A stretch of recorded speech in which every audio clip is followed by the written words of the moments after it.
হরে কৃষ্ণ। জগন্নাথ সংসারে আবার একটা নতুন ভিডিও নিয়ে চলে আসলাম। তো আজকের ভিডিওটা হচ্ছে সবজির ভিডিও। তো জগন্নাথের জন্য আজকে এঁচোড় আলু সবজি বানাচ্ছি, আর শুক্তো হয়েছে আর আরও রান্না হয়ে গেছে আগে। তো লাস্টে এখন এঁচোড় আলু সবজি হচ্ছে। তো আমরা খুব সহজে কিভাবে এঁচোড়ের তরকারি করতে পারি, নিরামিষ তরকারি, আজকে সেটাই তোমাদের সাথে শেয়ার করছি। তো আমাদের বাড়িতে কাঠের জালেই রান্না হয় দুপুরে, কারণ জগন্নাথ কাঠের জালে রান্না খেতে বেশি পছন্দ করে। তো ভিডিওটা দেখতে থাকা। হরে কৃষ্ণ। কড়াইতে সরষের তেল দিয়ে দিয়েছি, এখন এই সেদ্ধ করা এঁচোড়টা দিয়ে দিই। এঁচোড়টা একটু আমি হালকা করে ভেজে নেব, আর আলুটা সেদ্ধ করা আছে। তারপর এঁচোড়টা ভাজা ভাজা হয়ে গেছে। এবার কিন্তু আমি এঁচোড়টা নামিয়ে নেবো, নিয়ে গ্রেভিটা করে ফেলবো, তৈরি করে ফেলবো। ফোড়নে প্রথমে সরষের তেল দিয়েছি, তারপরে জিরে আর ক্যাপসিকাম কাটা ছিল, যে ক্যাপসিকাম কাটা দিয়ে এখন নাড়ছি। একটু টমেটো দিয়ে দেবো, টমেটো কাটাটা দিয়ে দিই।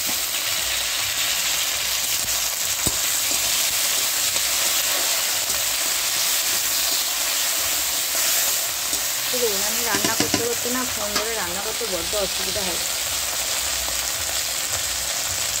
একটু পরিমাণ মতো লবণ দিয়ে দেবো। টমেটোটা লবণ দিলে টমেটোটা তাড়াতাড়ি একটু গলে যায়।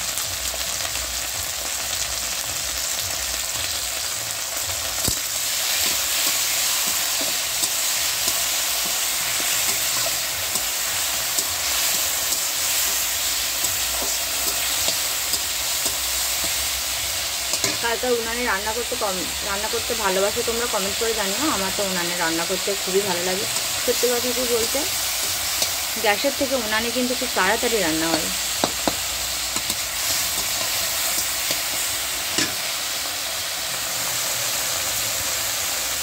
এই যে আমার এখানে সব পেস্ট করা আছে, লঙ্কা পেস্ট করা আছে, আদা জিরে পেস্ট আর হলুদ পেস্ট করা আছে। তো এটাই আমি এখন একটু একটু করে দিয়ে দেবো কড়াতে। প্রথমে যে আদা জিরে পেস্টটা দিচ্ছি,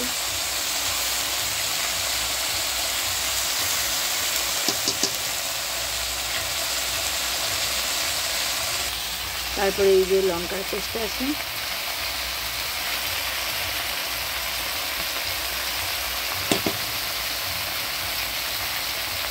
হলুদ পেস্ট,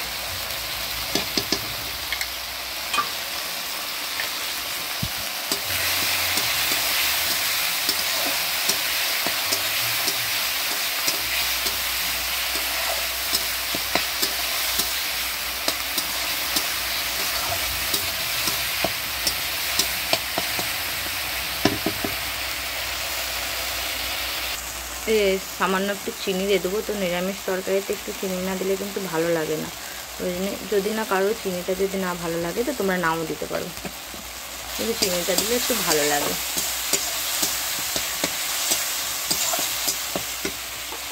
এঁচোড়টা দিয়ে দেবো এবার।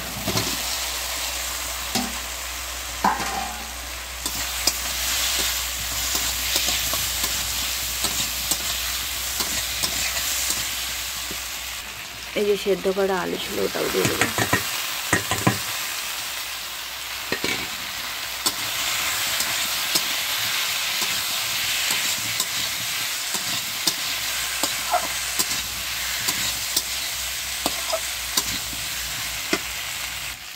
এটা তো আলু আর এঁচোড় দিয়ে কষানো হয়ে গেছে। একটু সামান্য পরিমাণ মতো একটু জল দিয়ে দেবো।